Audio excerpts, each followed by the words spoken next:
You know, game coming up against Southampton. Now, given what happened at Old Trafford on Wednesday with Neto's goal, will you celebrate if you score at Southampton? Let's try to score. Let me see. How frustrating was that, though, for somebody like Neto who had a goal disallowed at... It's the second time already. Bad luck for him. But the good point is that he's there. He's playing well and improving. So hopefully he can have another chance and not be disallowed. Would you like them to look? I mean, certainly this goal was disallowed because of the accidental handball. There's been a lot spoken about that. Is that a rule you'd like them, the officials, to look at? For sure, it's going to be reviewed. For sure, I'm sure about that. So let's wait and see. Do you think that too many goals are being disallowed? Do you think that they need to look in general at giving the attackers the advantage? I think by the reaction of everybody involved and also the reaction of the fans, it's mandatory that they have to review and take a different approach. So like I said before, let's wait and see. Hoping for third time lucky for Neto then. Yeah, that's what I'm saying.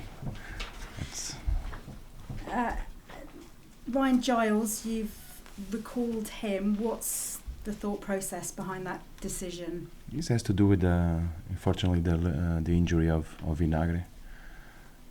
Massive blow for us. It's so important. Vinagre is very special for us. It gives things that we need. But he's going to be away for a time now. So that's why we recall Giles. He's been with us before. He did the pre-season before. So the process is the same. Is how we operate. When we need to, we look at our backups. If we have it, we call them because we trust them, and that's the case of Giles.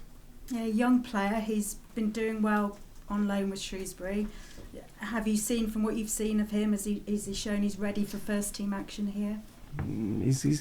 First of all, we have to thank him because he comes to help. Hopefully he'll improve and can help during the competition. He was with us, he went to Shrewsbury, did well. Now he's here, so he still has a lot of things to improve, but like I say, the talent is there. With Vinagre's injury, do you have a time frame at all? No, he's gonna do MRI today afternoon to see the real extension of the injury. But for sure, it's gonna be take some time. And what is the injury exactly? Do you know? He felt it in the game. In the last moment, I think he made 70 meters running, high speed running, and he felt something in his hamstring. With your squad already stretched, it was the last thing you needed, really, wasn't it? Well, every time we have some player out of the way we work, it's important because, like I say, Vinagre gives, beside what he gives in the pitch, he gives a lot of things for us to change and operate inside the squad. So it's a big blow. You've been talking throughout the month that you need to add players to your squad, is making it even more important now. It doesn't change. Like I said to you, the model is clear. How we do when we need something happens to the squad, we look at our backups. If we have the solution there, we'll take it. If not, we have to go to the transfer window, and that's what we are working on it. Do you have any updates? Are you any closer to making signings? I'm confident that soon is gonna be something. I hopefully see. Leonardo Campana, is that a deal you're close? I don't mention anything about that, but we need, and we're gonna bring players for sure. And in terms of the players you're looking to bring in, will they be players who can immediately be part of the first team action? Yes, that's the idea. Players that can bring new solutions.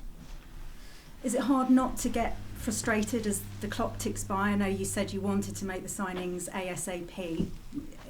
Do you get frustrated at all? No, I'm not. I don't get frustrated. I'm aware of things, and we think, we decide, and things take time. but no frustration at all. In terms of this game coming up, what do you make to the way that Southampton have been playing lately?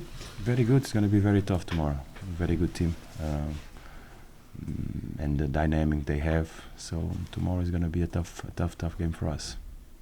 I think the last time you played them, a 1-1 draw, you were 3 points ahead of them. That was 3 months ago. Still the same, 3 points ahead of them. Do you see this as a very sort of two teams very evenly matched? It's not about the points, not about the table. It's about how how Southampton is playing, and they are playing well. They are very well organized. They press very well. They have speed.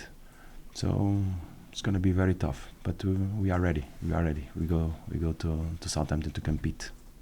They obviously suffered a terrible 9-0 defeat against Leicester. They've really turned things around.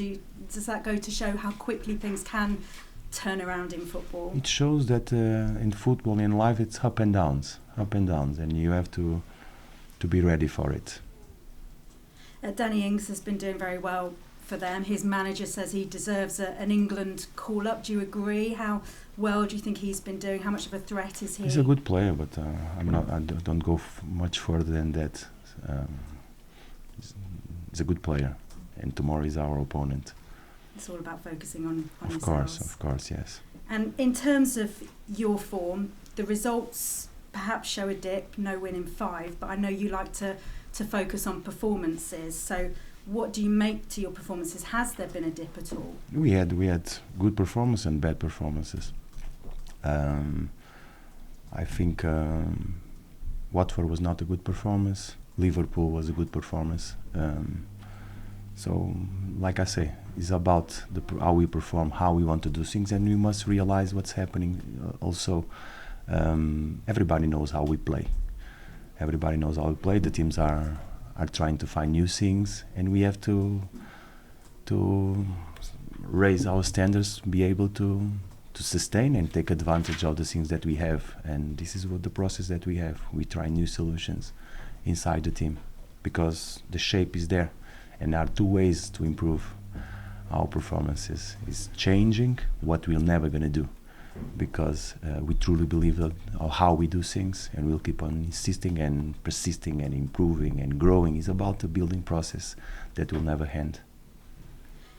A lot of people from I know I asked you earlier this week, are there any signs of fatigue, because you have played so many games. You said no. People from the outside are saying, they must, the players must be getting tired now after all those games that you've played. But do you still stick by that no, then there's no signs of fatigue at all? Of course, because we know how we do things, and all the games, there are for sure there was a lot of games, but no game was. We always compete. We'll always be able to through the games till the end of the game being dynamic and in high performance. So I'm confident that we'll continue like that, and the credit is for the players, because the way they are working and respecting themselves and recovering. And like I said, tomorrow we'll go again. All the best. Thank you, Christy. Yeah, Nuno, I just wondered, going back to Neto for a moment, having scored at 2 of the big stadia in the country, at Anfield and at Old Trafford, and now they've both been ruled out, how hard that is, particularly for a young player to deal with psychologically, a young boy who's new to this country, really. It's hard for him, and it's hard for all the teams, because what's happening is, with this situation, the momentum really changes, and we see that teams that manage the goal then is disallowed, the momentum changes. So it's another issue that us as managers have to deal. Particularly for him, was hard, but you will have another chance. You will have another chance for sure. Is he the sort of character that will bounce back fairly readily from setbacks like that, do you think? Yes, not only him, but all the teams. All the team has to bounce back from these decisions. He's okay. And Traore was hobbling a little, wasn't he, the other night? Is he okay? Yeah, he's okay. Yeah, right. He's okay.